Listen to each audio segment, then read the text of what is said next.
փորձենք հասկանալ, թե ի վերջո մեզ ինչ է տալիս այս ուխտագնացությունները, ի վերջո հոգևոր առումով ինչ կարևորություն ունի ամեն մեկիս համար, եւ հերավից արդեն մոտենում ենք որևէ բանի, բոլորիդ հիացմունքն են լսում, որ ինչ գեղեցիկ տեղ է։ Այսօրվա երբ գնում ենք բանկից, այդ հիացմունքի մեջ ենք մնացել, բայց հոգևոր ձեռբերումները պետք է կարևորենք, թե ինչ տվեց մեզ այս բանկը կամ այն բանկը, եւ ամենակարևորը թե մեր մեջ ինչ փոխվեց արդյոք, ինչ որ բան փոխվեց, թե չփոխվեց, կամ կարիք կա, որ ինչ որ բան փոխվի կամ չփոխվի։ Ես կարծում եմ, որ մենք բոլորս կարիք ունենք մեր մեղքերը վերստին Աստծո առաջ շարելու ու մեր առաջ շարելու, հասկանալու թե ինչ հնարավորություններ ունենք մենք փոխվելու կամ չփոխվելու, եւ այս ուխտագնացությունները մեր համար, եթե ամեն ուխտագնացության մեջ որ մենք անդրադարձ չունենք մի քայլ առաջ դեպի Աստված արել ենք ինչ կարելի, ուրեմն ձախողել ենք։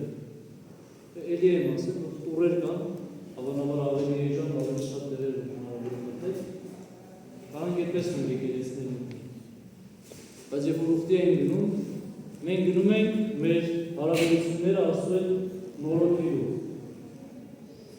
Ինչքան նորոգենք, նորոգության կարիք ունենք, որովհետև այս գրանցություններից, այս օրություններից, այս զորավոր բանկերից, մասունքակի եկեղեցիներից հետո այդ խաղաղությունը, դրությունը մի շաբաթվանացում արդեն մենք մոռանում ենք։ Բայց եթե մենք այսօր շատ վերցնենք այդ շնորհները,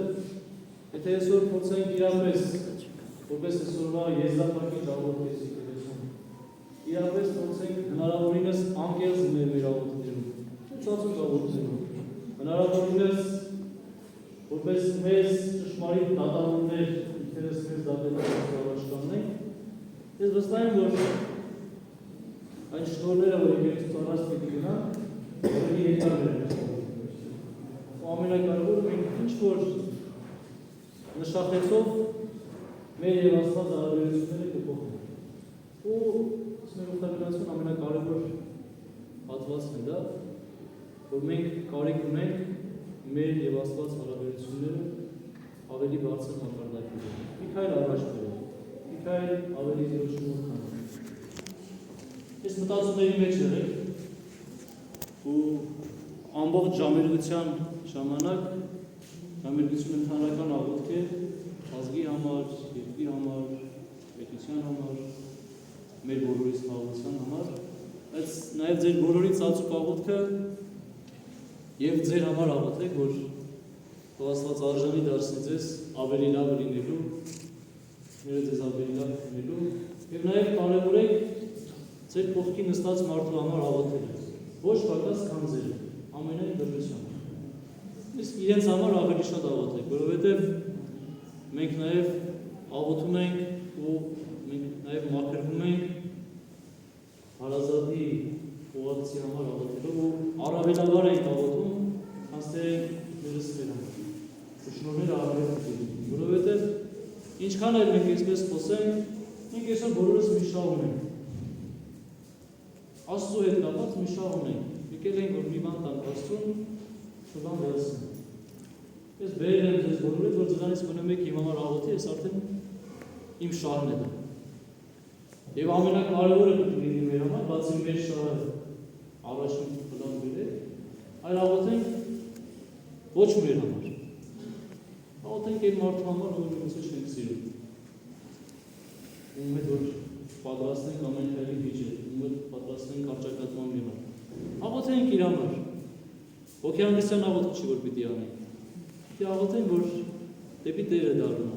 կամ մենք դեպի Տերը դառնանք, որ կարգավորվի ամեն հարաբերություն։ Բայց շատ կարևոր է, մեր Տերը մեզ սովորեցնում է, ասում է, թշնամիների համար աղոթք արեք։ Ոմանք համաձայն չեն դրա հետ, ոմանք իրենց ավելի խելացի են կարծում, ուրիշ տարբերակներով են կարծում, մեծագույն շնորհը պիտի լինի, եթե մենք իրապես կարողանանք թշնամու համար աղոթել, Տերը լսի մեր աղոթքները, Տերը օրհնի մեր թշնամուն, այսպես ճակերտավոր ասած, թշնամուն, կամ մեր հակառակորդ մարդուն, եւ Տիրոջ օրհնությունից հետո իր շնորհերով լինի, մենք այլևս դժվար չէ թշնամություն ունենանք Աստծո զավակի հետ, Աստծո շնորհի գրողի հետ։ Որ Տերը մեզ սովորեցնում է, որ մենք կողքի կանգնած մարդու համար աղոթենք, ես հիմա կուզեմ նորից կարևորենք, որ այն մարդու համար աղոթեք, ով այսօր ձեզ ջղայնացրել է։ Այն մարդու համար աղոթեք, ում որ ձեր մտքում պատբաներ եք ասել։ Այն մարդու համար աղոթեք, որ կարծում եք դուք իրանից ավելի խելացի եք։ Մենք բոլորս այդպես մտքեր ունենք։ Ու հավատացեք, ձեր այս եկեղեցուց տարած շնորհները ավելի մեծ կլինեն։ Իրապես կգտնեք այն,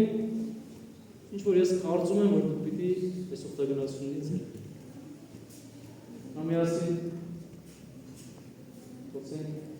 Տեր ողորմյա երկեն, հայրերեք ասեն, Տեր ողորմյա երկեն։